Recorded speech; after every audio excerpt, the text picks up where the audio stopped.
갈릴리 호수 근처에 가난한 땅이었습니다. 그러다가 예수님께서 30살이 되시고 세례 요한에게 세례를 받으시고 그 세례를 받으셨을 때 하늘이 열려서 너는 내 사랑하는 아들이고 내가 기뻐하는 자라라고 하는 음성을 들으시며 이제 성령을 세례로 베풀 자로서의 그 공생의 삶을 위해서 두 가지 준비가 필요하다 해서 첫 번째 그 세례 받으시고 두 번째 시험을 받으신 거예요. 지난주까지는 우리가 성도로서 삶을 살려면 누구나 다 이 시험을 극복해야 합니다 하면서 세 가지 시험의 극복 장면이 나왔는데 그걸 극복했더니 마귀들이 떠나고 천사가 수종드는 그 삶을 살았어요. 그런데 이제 첫 번째 메시아로서의 삶, 그 첫 번째 일성이 오늘 본문의 내용입니다. 그 한마디 외침이 뭐냐 그랬더니 때가 찼고 하나님의 나라가 가까이 왔으니 회개하고 복음을 믿으라. 아멘 하신 분 계셔. 아멘 하신 분 계세요. 벌써 이러면 되는 거예요. 예. 이때 이 때가 찼다라고 하는 말요. 이 때는 카이로스라고 하는 단어를 썼어요. 우리 인생은요, 행적인 시간, 과거, 현재, 미래, 어제, 오늘, 내일, 이 횡적인 시간, 크로노스의 삶을 삽니다. 이 시간을 영위한다. 그런데 오늘 하나님의 때라고 하는 것은 카이로스인데 종적인 시간이라는 거예요. 하나님이 계획하시고 하나님이 역사하신 바로 그 하나님이 작정하신 바로 그때다. 그 카이로스의 타임이 예수 그리스도가 시험까지 극복하고 이제 요한이 잡힌 후에 갈릴리에서, 그 갈릴리라고 하는 것은 이사야 선지자에 의하면 이방인의 땅이라고 했어요. 말 그대로 혼혈족들이 살아가고 정말 사회에서 외톨이로 소외받고 가난한 사람들이 살아가는 그곳, 가난과 병마와 착취와 수탈과 온갖 범죄들이 난무하는 바로 그곳에서 예수 그리스도가 때가 찼다. 하나님의 때, 바로 그 구원의 때, 하나님의 날, 하나님의 역사가 지금 임한다. 오늘 우리 이 예배드리는 이 시간에도 여러분 각자가 하나님을 만나고 하나님이 역사하시는 인생을 위한 카이로스의 시간, 그때를 오늘 이 시간 맞이하기를 주의 이름으로 축원합니다. 아멘. 바로 이 종적인 시간, 하나님이 임재하는 오늘 이 십자가와 같은 행적인 시간과 종적인 시간이 만나는 바로 십자가의 도가 일어나는 바로 그 구원의 때, 그때에 주님이 말씀하시기를 하나님의 나라가 도래했다. 하나님의 나라가 임했다. 여러분, 이 표현은 너무 중요한 게 조건절처럼 되어 있지만 뒤에 말씀이 주어인 것 같지만 사실은 선포적인 의미에서, 캐리그마 입장에서 보면, 선포적인 입장에서 보면 가장 중요한 단어입니다. 하나님의 나라. 이 하나님의 나라는 어디로부터 왔냐면 예수님께서 요한이 잡힌 후에 하나님의 복음을 전했다라고 하는 그 단어에서부터 옵니다. 마태는요 36번이나 천국 복음이라고 이렇게 썼어요. 그러니까 하나님의 복음은 영어로 뭐예요? 하나님의 나라는 뭐예요?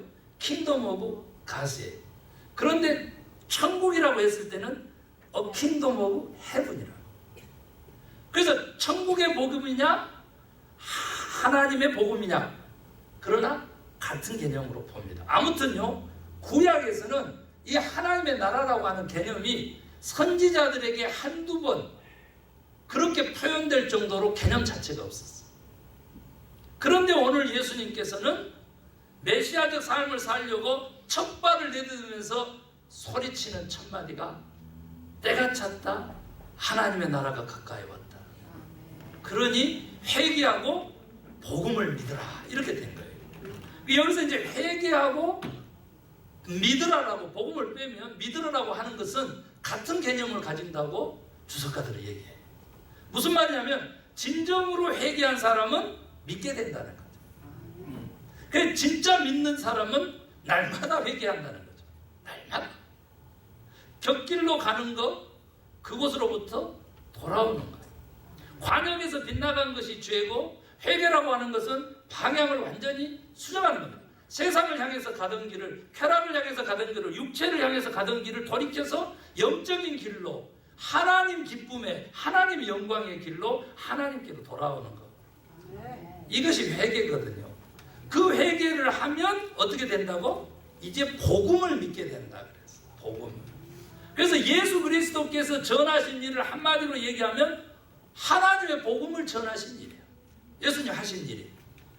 그런데 그 복음이 뭐하고 긴밀하게 연관이 돼 있어요? 하나님의 나라하고 긴밀하게 연관이 돼 있다라고 하는 것을 오늘 우리가 발견하게 돼요. 여러분, 복음은 기쁨의 좋은 소식인데 그 기쁨의 복된 좋은 소식 누구라 그랬어요? 이것저것 빼면 차 떼고 뽀 떼면 예수 그리스도.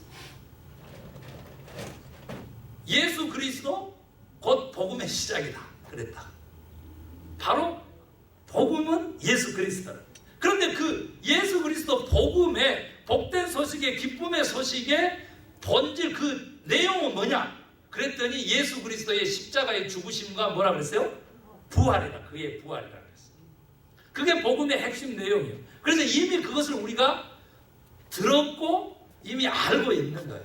그런데 이것하고 하나님의 나라하고 복음하고 연결시키는 것을 안 해왔다고 지금.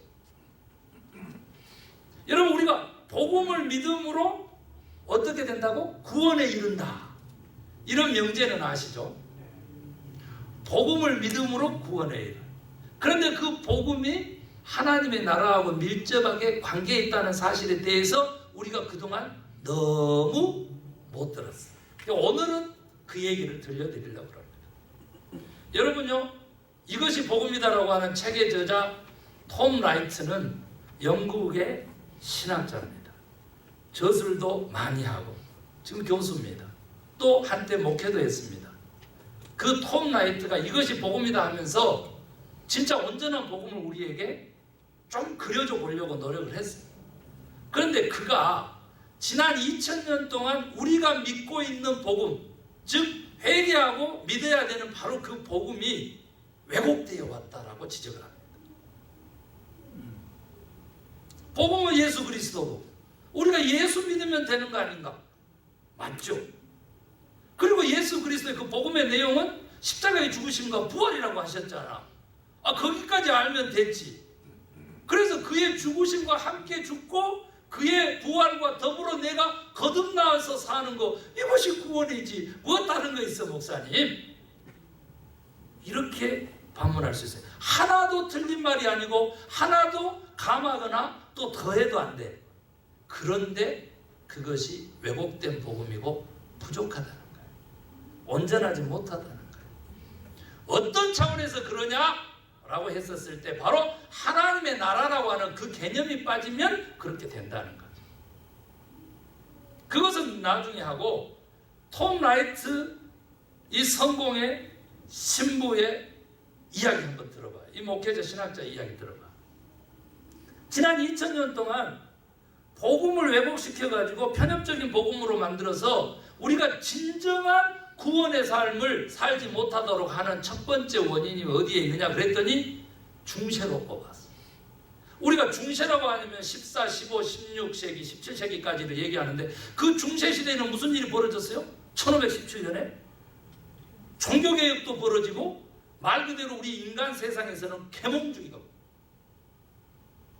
인쇄술이 발달한 쉬워진 거요. 사람들이 깨닫고 그 깨닫는 것을 전하기가 쉬워지는 시대에 그 시대의 복음을 왜곡했대. 오히려 어떻게 계몽주의가 싹트면서요 이 복음을 개념화시키고 체계화시키면서 정의하기를 좋아했어요. 정의하기. 목사님 설교도 가만 들어보면 신학교에서 신학을 가르치는 사람이기 때문에 개념을 좋아한다고. 개념. 그래가지고 복음은 예수 그리스도, 그리고 그 복음의 내용은 예수 그리스도의 십자가의 죽으심과 부활. 이거 간단하잖아. 오, 이거 이 지식적으로 이거 괜찮은데 좋은데, 그리고 예수를 믿으면 천국, 불신하면 지옥. 하나도 틀린 말이 아닌데 그거 틀렸다고 얘기하는 거예요. 틀렸다고 얘기하는 거예요. 무슨 말이냐 그랬더니 교회가 신학이 믿음이 신앙이 개념화되고 도식화되고 체계화되면서 교단도 생기고 교단법도 생기고 여러 가지 것들이 있어가지고 조직적으로도 활성화되고 교회가 부흥하고 했음에도 불구하고 종교개혁도 일어났음에도 불구하고 가장 염려하는 것은 뭐냐 그랬더니 개념 정리에 관심하면서 진짜 기원, 즉 예수님 오셔가지고 십자가의 죽으심의 사건, 그리고 다시 3일 만에 부활하신 그 실제에 대한 관심이 없어져. 영어로 얘기하면 로지컬된 거예요. 개념화되고 인형화된 거예요. 이단은 잘 골라냈지만 진짜 주님이 십자가에서 내 죄를 위해서 피 흘리시고 나를 구원하시기 위해서 나를 사랑하기 때문에 당신이 대신 형벌을 받으시고 찢기고 한 이 실제 사건은 잊어먹어요. 그렇게 처절하게 죽으니까 완전히 절망에 빠졌는데 3일 만에 다시 살아나가지고 아주 승천하시고 이 사실들에 대해서 감동도 없고 감흥도 없고 그래 그는 하나님이시니까 당연히 약속대로 3일 만에 일어나셔서 또 40일간 보이시다가 다시 승천 와셨던 곳으로 돌아갔는데 뭐 어때? 이러면서 한 가지가 다른 말로 제가 얘기하면 이렇게 되는 거예요. 우리가 요즘 흔한 얘기로요. 이렇게 보세요. 지금 가리키고 있는 것이 달인데 손가락 가지고 집게손가락으로 가르치냐 손바닥으로 가르치냐 주먹으로 가르치냐 요거에만 관심한다 그거예요. 그런 내용하고 비슷합니다. 지금 비판하는 게. 그런데 이게 전문 용어로는 도그매틱하게 된 거예요. 교리화되고 체계화되면서 실체를 잊어버렸다. 진실 참된 것 그 사건이 오늘 나에게도 다시 일어나야 되는데 일어나지 않는다는 거예요. 그러면서 가장 결정적인 것은 뭐냐 그랬더니 이분법적 사고를 하게 되었다. 이분법적 사고. 그래서 이 세상하고요 저 세상하고를 나눠놨어. 이것은 기독교의 태동 당시에도 초대교회에도 있었던 바로 이단, 그노시즘, 영지주의인데 영과 육을 구별해가지고 영은 선하고 육은 악하고 이 이분법적 이 영지주의적 사고가 이제는 어떻게 되냐면 천국하고 이 세상하고 이렇게 이분법적으로 나눠놨다. 무슨 말이냐면 이 세상은 멸망받을 것, 심판받을 것, 천국은 우리가 죽어서 갈 곳 이렇게 해놨다. 이게 왜 문제가 됩니까 하면 제가 들려드릴게요. 예수님이 이 땅에 하나님이신데 육신 입고 오셔가지고 이제 내가 하나님의 아들로서 구원의 길을 가야지 하면서 공생에 시작하면서 첫 마디가 뭐라고? 때가 찼고 하나님의 나라가 어쨌다고? 임했다, 도래했다. 마귀들과 싸울 때는 이미 하나님의 그 나라 권세가 예수 그리스도에 의해서 지금 이루어지고 펼쳐졌다. 그러면 무슨 말이에요? 틀렸다는 거예요. 이 세상에서 예수 잘 믿어가지고 천당 가야 되는데 그게 왜 틀려? 틀렸죠. 뭐가 없어요? 이 세상이 심판의 대상이고 멸망의 대상이고 우리는 예수 잘 믿어서 죽어서 천국 가서 하나님 품 안에서 편하게 살자라고 하는 것이 이게 왜 틀려요? 그리스도가 오지 않았으면 이것은 틀린 것이 아니에요. 그런데 예수 그리스도가 오셨기 때문에 그래서 삼위일체 하나님의 신개념이 생겼기 때문에 이건 틀린 거예요. 그리고 뭐가 없어서 틀린 거예요? 하나님의 나라의 현재성이 없어서 틀린 거예요. 하나님의 나라는 복음은 이 하나님의 나라를 실현하는 도구인데 그 복음은 하나님의 나라의 현재성을 붙잡고 있는 복음이라는 거예요. 오늘 내 삶에서 하나님의 나라 이코로 하나님의 통치가 이루어지지 않으면 내가 믿고 있는 복음, 내가 믿고 있는 믿음, 이게 다 가짜라니까. 헛것되는 거예요. 헛것되는 거예요. 죽어서 가는 하나님의 나라, 미래성을 가진 그 하나님의 나라가 동시에 현재성도 가지고 있다고 믿으셔야 돼요. 아멘 하시기 바랍니다. 아멘. 이것을 위해서 주님이 오셨어요. 아멘. 제가 말씀드렸잖아요. 여지껏 그렇게 살아왔고 그렇게 믿고서 있는데 왜 그게 문제가 되냐 이거예요. 어떤 사람은 그럴지 몰라요. 그런데 하나님의 나라가 복음에서 빠지고 하나님의 통치가 빠지면 그것 자체가 잘못된 믿음이고 잘못된 복음이고 틀려요. 여러분요, 두 번째로요, 이 세상을 누가 지으셨어요? 하나님이 지으셨지. 당신이 지으시고 당신이 멸망하시기 위한 폭군으로 하나님이 존재할까요? 그런 하나님이 아니세요. 그러시지 않습니다. 지금요, 톰은 다시 2000년 동안 교회가 지난 역사 동안에 복음을 왜곡시킨 것 두 번째 가르쳐줘요. 우리에게. 그게 뭐냐 그랬더니 바로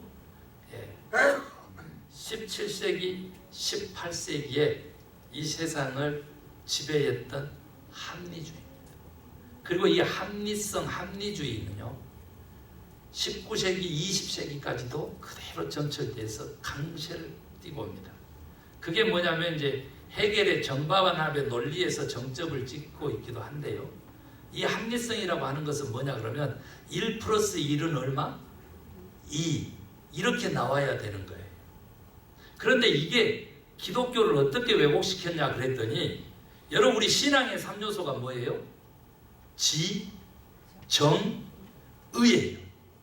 다른 말로 해볼까요? 지성, 이성, 감정, 감성, 그리고 세 번째 삶, 실천, 의 이거예요. 이게 신앙의 3요소거든요. 그게 당연히 뭐라는 거예요? 우리 믿음에는 이성이 필요해요. 그런데 이 합리주의가 복음을 왜곡시킨 것은 뭐냐면 오직 이해되는 것만, 우리가 받아들일 수 있는 것만 진리라고 왜곡시키는 거예요. 그래서 어떻게 되느냐 그랬더니 머리는 아주 뜨거워지는데 가슴이 차가운 그리스도인들을 양산해내는 거예요. 나는 진리에 속해 있는데 너는 이단이야. 이 합리주의가 복음을 왜곡시키기 시작해요. 이 부분이 무엇을 의미하는지 여기에 반발하고 나온 것이 뭐냐면 낭만주의. 낭만주의는 감정을 이성보다 훨씬 더 중요하게 여겨요. 그래서 낭만주의는 나중에 초월주의로 가고 오늘날의 펜타코스타 중심의 그 교단에서 나오는 신비주의, 체험주의로 가면서 성령의 시대를 열었다. 뭐 이렇게 포장은 하지만은 그것 자체가 감성 중심으로 가면서 또한 복음을 왜곡시켜 왔다는 거예요. 400~500년 동안 인류를 정신을 지배하고 교회의 복음을 왜곡시킨 이 합리주의와 이 낭만주의는 무엇을 의미하느냐 그랬더니 영적으로 따져보면 자기중심성이라. 내가 이해되고 받아들여져야 진리다. 내가 느끼고 나에게 감동이 있고 내가 체험을 해야만 이게 복음이다. 이렇게 생각하는 사람들이 늘어납니다. 오늘날 교회들의 모습을 보면은 이런 모습들이 극명하게 드러납니다. 구원이라고 하는 것은 자기 중심성을 내려놓고 하나님 중심성을 회복하는 거예요. 그런데 합리주의와 낭만주의는 자기 중심성을 더 고착화시킵니다. 그래서 이제 모순이 생기니까 그걸 받아들이기가 어려우니까 어떻게 돼요? 이 세상을 건너뛰어서 저천국 초월주의로 가. 그러면 또 뭐가 문제냐? 오늘 살아계신 하나님의 통치가 이루어지는 하나님의 나라 천국이 또 빠지게 돼. 하나님의 나라의 현재성이 복음에서 사라집니다. 인본주의로 가고 감성주의로 가고 쾌락주의로 가고. 세 번째 복음을 왜곡시킨 것을 톰 라이트는 어떻게 얘기하느냐 그러면 너무 놀랐어요. 현대 물질 문명의 시각으로 1세기의 복음을 바라본다는 거예요. 지금 과학의 발달, 말 그대로 공학의 시대에, 아니 사물에 인공지능을 심는 4차 혁명, 산업혁명 시대에 그 물질적 시각으로 저기저 기원이 되는 1세기 예수 그리스도의 십자가의 죽으심과 부활을 바라본다는 거예요. 다른 말로 바꾸면 뭐냐면 물질이라고 하는, 만몬이라고 하는 그 안경을 끼고 복음을 바라보고 예수 그리스도를 바라보고 교회를 바라보고 있다는 거예요. 제가 공중파로 주일날 오후 2시에 라디오에 설교가 나갑니다. 그럼에도 불구하고 제가 단언코 얘기합니다. 한국의 명성교회 세습 문제, 사랑의 교회 건축 문제, 젊은 세대들이 다 교회를 떠나게 만드는 바로 그 사탄 짓을 하고 있는데 그 원인이 뭐냐 그러면 이 세 번째에 걸려서 그래.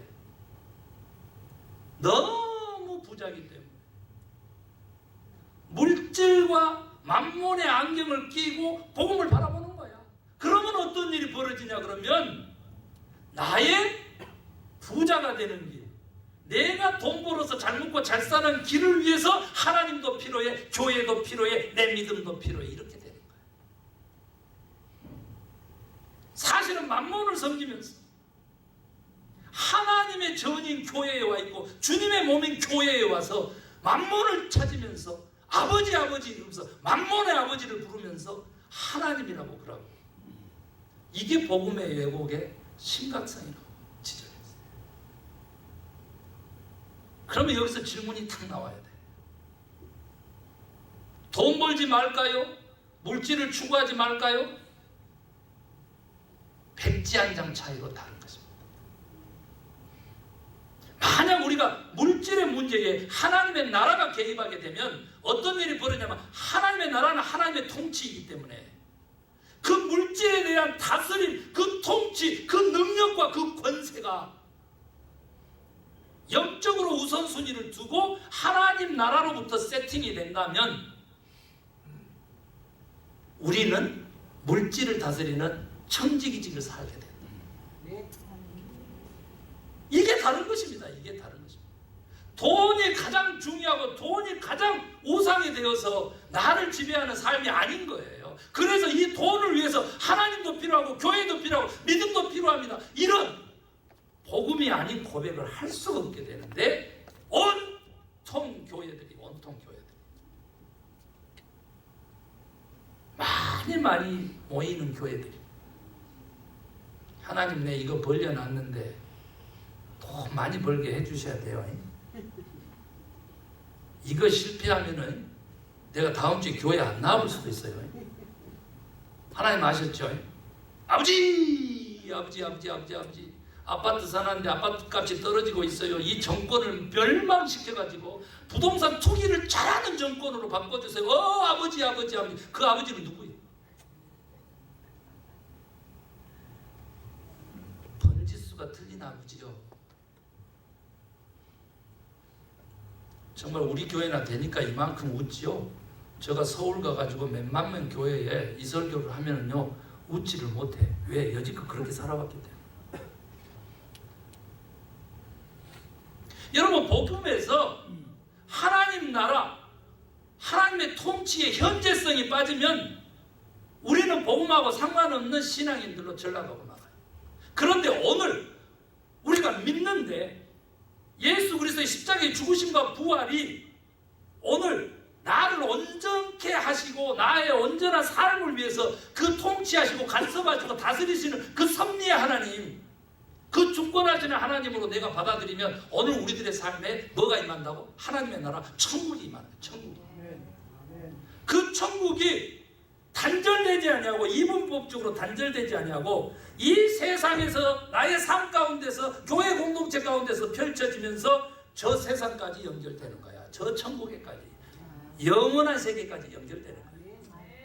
이 복음을 자꾸 빼면, 이거 빼놓고 그런 식으로 자꾸 복음을 왜곡시키는 논리에 우리가 침착해서 살아가면 진짜 예수 그리스도가 왜 돌아가셨는지, 왜 이 땅에 오셔서 죽으셔야만 했는지, 그리고 왜 3일 만에 다시 살으셔야 했고 저 다시 오시겠다고 약속하고 저 하늘나라에 계신지 여러분 이해를 못하는 건데, 그렇게 강요받고 그렇게 지시한 대로 그렇게 살아왔다는 거죠. 여러분요, 저는 오늘 솔루션 합니다.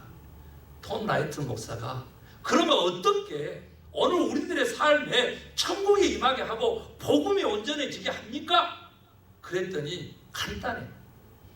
예수님께서 가르쳐 주신 대로 기도하면 된다고 그래요. 오 주여. 예수님께서 가르친 기도가 뭐예요? 우리가 조금 전에 찬양으로 불렀던 주님이 가르친 기도야. 그런데 여러분 아세요? 여지껏 2000년 교회가 우리 모두가 다 주기도문을 얼마나 외우고 얼마나 주기도를 했어. 그랬는데 이걸 다 거꾸로 하고 있었다네. 역사적으로 보면 다 거꾸로. 이게 뭔 소린가 그래가지고 들여다봤더니 4가지 큰 주제로 기도를 하고 있는데 다 거꾸로 한대요. 첫 번째 여지껏 거꾸로 기도한 게 뭐냐면 마지막에 나와 있는 대로 시험에 들게 하지 마옵시고 다만 악에서 뭐하라고? 구하옵소서 해가지고 구원을 제일 먼저 기도한대. 구원을. 그 다음에 두 번째 기도한 것이 그대로 거꾸로인데 우리의 죄를 사해 주는데 다른 사람 용서해 준 것 같이 우리 죄를 용서해 달라고 죄사함을 위해서 기도한대. 이 논리는 뭐예요? 구원을 위해서 죄사함이 필요하다. 이 지금 현재 복음을 외교시켜준 첫 번째 그 계명주의에서 그 개념 정리하고 체계화시킨 그 도식대로 가는 거예요. 거꾸로 하는 거예요. 그리고 세 번째 뭐가 와요? 일용할 양식을 주십시오 하면서 양식 그 물질 기도하잖아요. 그리고 마지막에 혹시 기회가 되면 하는 것이 뭐냐 그랬더니 주님이 가르친 기도 첫 문장을 기도한다는 말. 그게 뭐냐 그랬더니 아버지의 이름을 거룩하게 하시며 아버지의 나라가 임하옵시며 아버지의 뜻이 하늘에서 같이 땅에서도 이루어지게 하소서. 이것을 맨 나중에 한다는 거야. 그래서 솔루션이 뭡니까? 주님이 가르쳐준 대로 기도하라 이 말이에요. 주님이 가르쳐준 대로 먼저 그의 나라와 그의 의를 구하면 이 모든 것이 너희에게 더해지는데 그 모든 것이 뭐냐 그랬더니 저는 깜짝 놀랐어요. 주기도문 다시 한번 보셨어요 여러분? 아버지 이름이 거룩하게 여러분 영광을 돌리는 거거든요. 하나님의 나라가 아버지의 나라가 임하옵시며 어디에? 내 삶의 이 세상에. 그리고 하나님의 뜻이 하늘에서 같이 땅에서도 이루어지게 하소서. 그 다음에 뭐예요? 뭐가 찾아와? 일용할 양식을 주십시오. 여러분요 얼마나 다행인지 몰라. 엄청 다행일걸요. 여지껏 물질을 위해서 믿음을 활용하고 교회를 활용하고 그렇게 하나님을 찾아온 사람이라면 이게 얼마나 다행인지 몰라. 간단해? 먼저 하나님의 나라를 찾으면 그의 뜻을 찾으면 그 다음에 일용할 양식을 하나님이 바로 허락해 주시잖아. 아 예수님이 이렇게 우리를 만족시키실 수가 없어. 그리고 난 다음에 죄 용서가 있고 구원이 있는데 그 두 가지가 다 원죄에 해당되거나 그리고 말 그대로 우리의 영혼의 구원에도 해당된 것이 아니라 그것뿐만 아니라 뭐에 해당된다고? 관계적인 죄에 해당된다. 우리가 우리에게 잘못한 사람을 용서하여 준 것 같이 우리 죄를 용서하여 주십시오. 관계적인 죄요. 그리고 삶에서의 구원이다. 우리 시험 얘기 템프테이션 지난주에 들었잖아요. 여러분요 간단합니다. 그래서 온전한 복음을 소유하기 위해서 천국의 하나님 나라의 현재성을 소유하기 위해서 우리는 주님이 가르쳐준 기도만 드리면 돼요. 그 기도하는 삶이라고 하는 것은 바로 오늘도 하나님의 통치에 순종하는 거예요. 생각에서부터 거꾸로 때리는 거예요. 내 생각. 그러려면 뭐가 있어야 되겠어요? 하나님의 뜻을 알아야 되겠지. 하나님의 뜻을 분별하는 세 가지 기준. 예수님이라면 어떻게 하셨을까? 예수에 대해서 알아야 돼. 두 번째 뭐요? 이게 살리는 거냐 죽이는 거냐? 하나님을 항시 살리는 생명이 하나님이죠. 세 번째 것이 뭐냐? 내 말고 다른 사람도 위하는 것이냐는 공동체적 기준. 그 세 가지 기준을 가지고 하나님의 뜻을 담고 있어야 오늘도 내가 성령에 꼬꾸라지고 순종하는 자의 삶을 살아서 진짜 기도하는 영혼이 되는 거지. 주님이 길을 가르쳐준 기도, 그것만 해도 우리는 천국 백성이요 진정한 구원에 이르는 영생에 이르는 생명의 복음을 소유한 자들이 된 자.